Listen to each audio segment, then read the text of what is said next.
Praise the lord. ఒకే ఒక్క మాటలో దేవుని యొక్క గొప్ప వాగ్దానం ఈరోజు మీకే దేవుడిస్తున్నాడు. వినండి. ప్రభువైన యేసుక్రీస్తు వారు తానే స్వయంగా ప్రభువు తన నోటితో మాట్లాడిన మాట ఈరోజు మీరు మీ చెవులతో వింటున్నారు. అదేమిటో తెలుసా? యోహాను సువార్త 14వ అధ్యాయము 18వ వాక్యం నేను చదువుతున్నాను. ఆ వాగ్దానం మీకోసమే. వినండి జాగ్రత్తగా. మిమ్మును అనాథలునుగా విడువను. ఇక్కడ ప్రభు అంటున్న మాట, తన యందు ఎవరైతే విశ్వాసం ఉంచారో వాళ్ళని పొరపాటున కూడా నేను అనాథలుగా విడిచిపెట్టను అని ప్రభువు మాట్లాడుతున్నాడు. ఈ మాట ఎందుకు అంటున్నాడనంటే, చాలామంది అనుకుంటారు, నాకెవరున్నారండి వెనక ముందు? ఎవ్వరూ లేరు, ఒంటరి వాళ్ళం, ఒంటరి దాన్ని. ఉన్నారు, చెప్పుకోవడానికి చాలామంది ఉన్నారు. ఏం ప్రయోజనం? మా దగ్గర ఉన్నంతకాలం వచ్చారు, ఇప్పుడు మేము దెబ్బతినేసరికి, ఇబ్బందుల్లో ఉండేసరికి అందరూ విడిచిపెట్టారు అని మీరు అనుకుంటున్నారా? అవును, ఈ లోకంలో అందరూ విడిచిపెట్టవచ్చు, కానీ యేసయ్య విడిచిపెట్టడు. ఈ వాస్తవాన్ని దయచేసి అర్థం చేసుకోండి. ఈరోజు మీతోనే మాట్లాడుతున్నాడు దేవుడు. నేరుగా మీతోనే అంటున్నాడు, నేను మిమ్ములను అనాథలుగా విడిచిపెట్టను, మీ వద్దకు నేను వస్తానంటున్నాడు దేవుడు. అబ్బా, ఎంత చక్కని మాట అండి. నేను వస్తాను మీ దగ్గరికి. నేనే కాదు, నా మాటలు మీరు వింటూ ఉంటే 24వ వాక్యం అంటాడు, నేను నా తండ్రి వచ్చి మీ ఇంటిలో నివాసం చేస్తామంటున్నాడు. ఓ ప్రియ దేవుని కుమారుడా, కుమార్తె, ఈరోజు ఎవరు కావాలి నీకు? మనుషులు కావాలా? యేసయ్య కావాలా? యేసయ్య కావాలి అని నువ్వు ఆశపడితే ఈరోజు యేసయ్య నీ ఇంటికి వస్తాడు.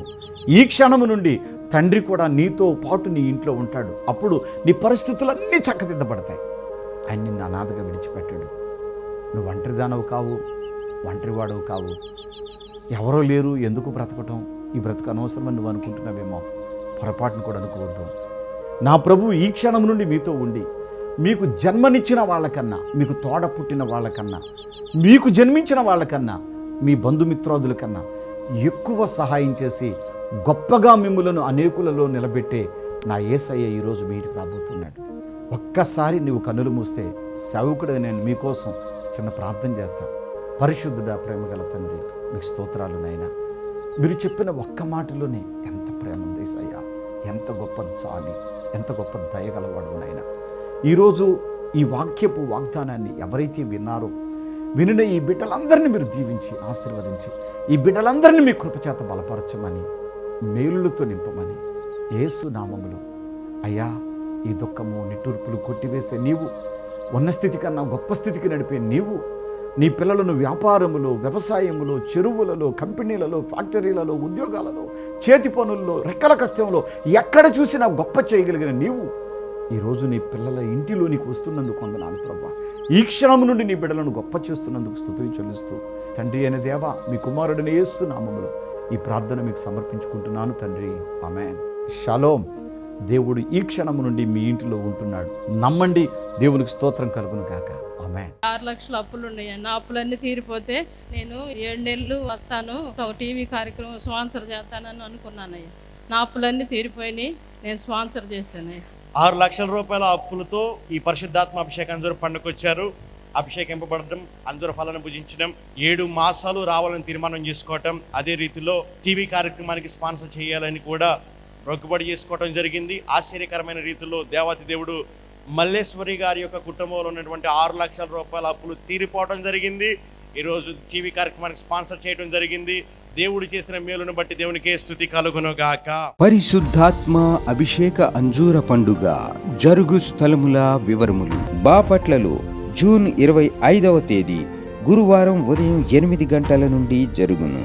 స్థలం ఎంఎస్ఆర్ కళ్యాణ మండపం, జమ్ములపాలెం రోడ్, బాపట్ల. ఏలూరులో జూన్ నెల 28వ తేదీ ఆదివారం సాయంత్రం 4 గంటల నుండి జరుగును. స్థలం Shubhalekha convention, Chintalapudi road, Kandrikagudem centre, Eluru. తల్లిగారు చెప్తున్న సాక్ష్యం ఏంటంటే, తన మనవరాలు 10th క్లాస్ చదువుతుంది. మనకి 10th క్లాస్ లో రకరకాలుగా ఉంటాయి. National syllabus, international syllabus, state syllabus ఉంటుంది. దీనిలో భాగంగా వీళ్ళ మనవరాలు CBSE syllabus 10th class exams ని అటెంప్ట్ చేయడం జరిగింది. ఆ 10వ తరగతి పరీక్షల్లో మంచి మార్కులు రావాలని టీవీ కార్యక్రమానికి స్పాన్సర్ చేయాలని తీర్మానం చేసుకున్నాను. అలాగే స్పాన్సర్ చేశాను. నా మనవరాలకి 10వ తరగతి రిజల్ట్స్ వచ్చాయి.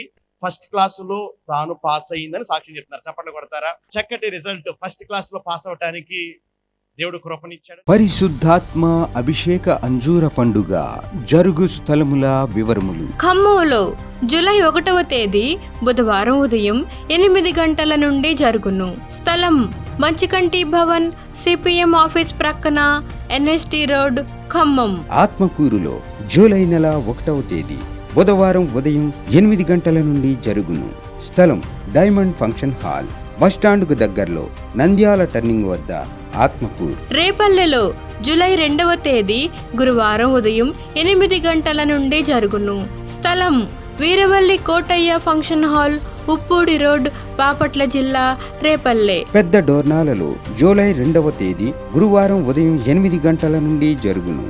స్థలం కల్వరి స్వస్థతశాల, పోస్టాఫీస్ వెనుక, కర్నూలు రోడ్, పెద్ద డోర్నాల. నడికుడిలో జూలై 3వ తేదీ శుక్రవారం ఉదయం 8 గంటల నుండి జరుగును. స్థలం యెరూషలేము స్వస్థతశాల, దాచేపల్లి మండలం, నడికుడి, పల్నాడు జిల్లా. విజయవాడలో జూలై 6వ తేదీ సోమవారం ఉదయం 8 గంటల నుండి జరుగును. స్థలం హనుమంతరాయ గ్రంథాలయం, ఏలూరు లాకుల సెంటర్, గాంధీనగర్, విజయవాడ. హైదరాబాద్లో జూలై 7వ తేదీ మంగళవారం ఉదయం 8 గంటల నుండి జరుగును. స్థలం saint Thomas Tamil church ground, alpha hotel వెనకాల, Secunderabad railway station road, Secunderabad. నంద్యాలలో జూలై 8వ తేదీ బుధవారం ఉదయం 8 గంటల నుండి జరుగును. స్థలం JK function hall, Salim Nagar, municipal office దగ్గర, నంద్యాల. కర్నూలులో జూలై 9వ తేదీ గురువారం ఉదయం 8 గంటల నుండి జరుగును. స్థలం వైఎంసీఏ గ్రౌండ్, రాజ్ థియేటర్ ఎదురుగా, ఆర్ఎస్ రోడ్, కర్నూలు. అడ్డాడలో జూలై 12వ తేదీ ఆదివారం ఉదయం 9 గంటల నుండి జరుగును. స్థలం సిల్వ మిషన్ స్వస్థతశాల, గుడివాడ పామర్రు మధ్యలో, అడ్డాడ. ఒంగోలులో జూలై 13వ తేదీ సోమవారం ఉదయం 8 గంటల నుండి జరుగును. స్థలం కాపు కళ్యాణ మండపం, బస్టాండు దగ్గర, ఒంగోలు. నెల్లూరులో జూలై 14వ తేదీ మంగళవారం ఉదయం 8 గంటల నుండి జరుగును.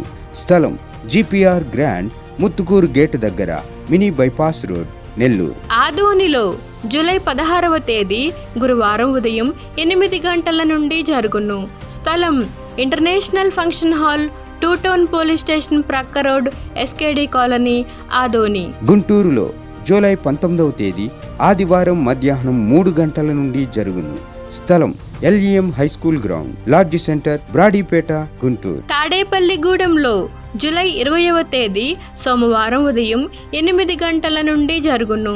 స్థలం Renuka function hall, flyover bridge ఎదురుగా, కొండయ్య చెరువు రోడ్, కడగట్ల, తాడేపల్లిగూడెం. విశాఖపట్నంలో జూలై 21వ తేదీ మంగళవారం ఉదయం 8 గంటల నుండి జరుగును. స్థలం సుబ్బలక్ష్మి కళ్యాణ మండపం, శ్రీకన్య థియేటర్ ఎదురుగా, రైల్వే న్యూ కాలనీ, విశాఖపట్నం. కాకినాడలో జూలై 22వ తేదీ బుధవారం ఉదయం 8 గంటల నుండి జరుగును. స్థలం universal community hall, Mohammed Ali street, Gandhinagar, Kakinada.